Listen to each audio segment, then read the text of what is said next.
Assalamualaikum warahmatullahi wabarakatuh. Hai semuanya, apa kabar?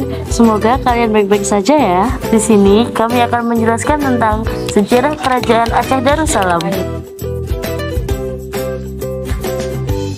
Secara geografis, Kerajaan Aceh berada di Kabupaten Aceh Besar, berdiri pada abad ke-15 Masehi, merupakan kelanjutan dari Kerajaan Lamuri oleh Musyafarsyah 1465 sampai 1497 Masehi.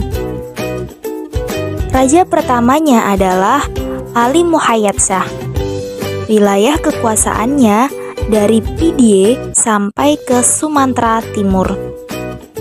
Dan peletak dasar keberadaan Aceh adalah Sultan Alauddin Riayat Shah yang bergelar Al-Qohar. Jadi, Kesultanan Aceh ini didirikan oleh Sultan Ali Muhayyad Shah pada tahun 1496. Pada awalnya, kerajaan ini berdiri atas wilayah Kerajaan Lamuri. Kemudian, menundukkan dan menyatukan beberapa wilayah kerajaan sekitarnya, yaitu mencakup Daya, Pedir, Pidie, Nakur. Selanjutnya, pada tahun 1524, wilayah Pasehi sudah menjadi bagian dari Kedaulatan Kesultanan Aceh, diikuti dengan Aru.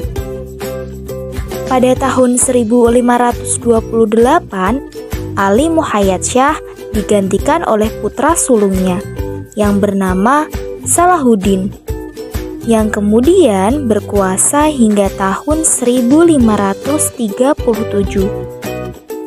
Kemudian Salahuddin digantikan oleh Sultan Alauddin Riayat Shah Al-Qohar yang berkuasa hingga tahun 1571. Raja-raja yang paling berpengaruh dalam Kerajaan Aceh. 1. Sultan Ali Muhayyad Shah tahun 1496 sampai 1528 Masehi. Sultan Ali Muhayyad Shah adalah raja kerajaan Aceh yang pertama. Di bawah kekuasaannya, Kesultanan Aceh melakukan beberapa perluasan di wilayah Sumatera Utara seperti Daya dan Pasai. Sultan Ali Muhayyad juga melakukan serangan terhadap kedudukan bangsa Portugis di Malaka dan menyerang kerajaan Aru. 2. Sultan Salahuddin tahun 1528 sampai 1537 Masehi. Setelah Sultan Ali Muhayyad wafat, pemerintahan beralih kepada putranya yang bergelar Sultan Salahuddin. Selama menduduki tahta, Sultan Salahuddin tidak memedulikan pemerintah kerajaannya. Hal ini membuat keadaan kerajaan goyah dan mengalami kemerosotan tajam. Karenanya, Sultan Salahuddin mundur dan digantikan saudaranya yang bernama Sultan Alauddin Riayat Shah Al-Qahar. 3. Sultan Alauddin Riayat Shah Al-Qahar tahun 1537 sampai 1568 Masehi. Sultan Alauddin Riayat Shah Al-Qahar merupakan Sultan Aceh pertama yang melakukan penyerangan terhadap kerajaan-kerajaan yang ada di semenanjung Melayu. Meskipun Sultan Alauddin Riayat Shah Al-Qahar sebenarnya tidak berhasil secara militer melawan Portugis di Malaka, tetapi pemerintahannya berhasil membuat nama Aceh menjadi sangat disegani. Namanya bahkan dikenal sebagai Sultan Aceh yang berhasil menjalin hubungan diplomatik dengan Kesultanan Turki Ottoman. 4. Sultan Iskandar Muda tahun 1607 sampai 1636 Masehi. Setelah Sultan Iskandar Muda naik tahta, Sultan Aceh mengalami perkembangan pesat hingga mencapai puncak kejayaannya. Di bawah pemerintahan Sultan Iskandar Muda, kerajaan Aceh tumbuh menjadi kerajaan besar dan berkuasa atas perdagangan Islam, bahkan menjadi bandar transit yang menghubungkan dengan pedagang Islam di barat. Sultan Iskandar Muda juga meneruskan perjuangan Aceh dengan menyerang Portugis dan kerajaan Johor di semenanjung Malaya supaya bisa menguasai jalur perdagangan di Selat Malaka dan menguasai daerah-daerah penghasil lada. 5. Sultan Iskandar Thani tahun 1636 sampai 1641 Masehi. Dalam menjalankan kekuasaannya, Sultan Iskandar Thani meneruskan tradisi Sultan Iskandar Muda. Pada masa pemerintahannya, muncul seorang ulama besar bernama Nuruddin Ar-Raniri yang menulis buku sejarah Aceh berjudul Bustanus Salatin. sebagai ulama besar, Nuruddin Araniri sangat dihormati oleh Sultan Iskandar Thani dan keluarganya serta oleh rakyat Aceh. Masa kejayaan Kerajaan Aceh Darussalam. Kerajaan Aceh Darussalam mengalami masa kejayaan pada permulaan abad ke-17 di bawah pemerintahan Sultan Iskandar Muda.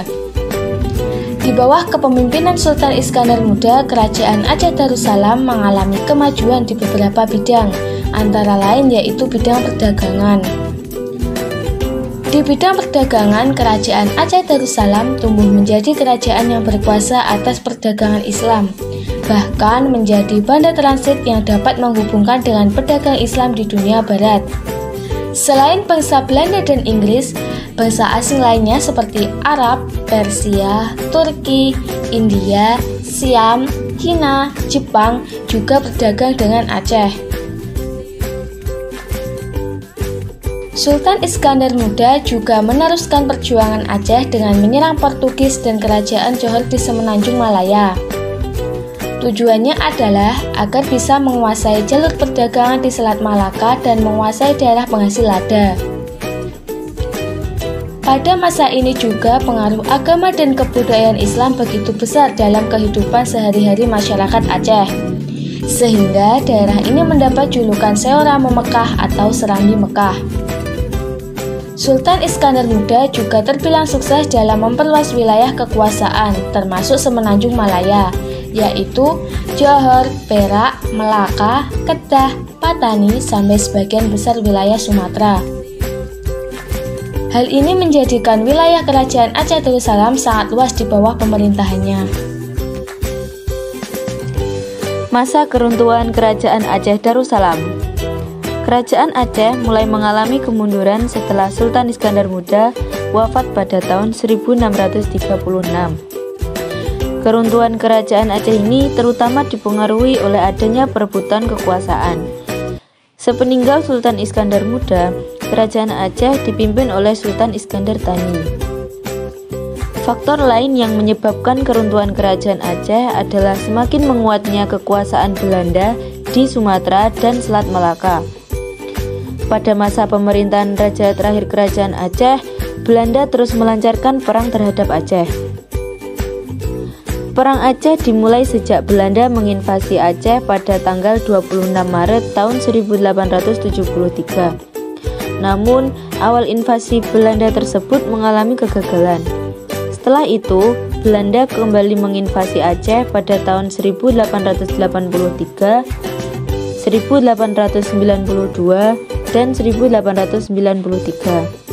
Pada tahun 1896, Belanda menyelundupkan Dr. Christian Snoghugronje, seorang ahli Islam dari Universitas Leiden, untuk membantu menaklukkan Aceh. Ia menyarankan kepada Belanda untuk merangkul kepala Panglima Kesultanan Aceh yang biasa disebut dengan Uli Balang. Setelah berhasil merangkul golongan Uli Balang, Snoghugronje menyarankan Belanda untuk segera menghabisinya. Strategi tersebut berhasil hingga Sultan Muhammad Daud Shah II menyerahkan diri kepada Belanda pada tahun 1903. Hal itulah yang membuat Kesultanan Aceh runtuh dan menjadikan Belanda menguasai Aceh.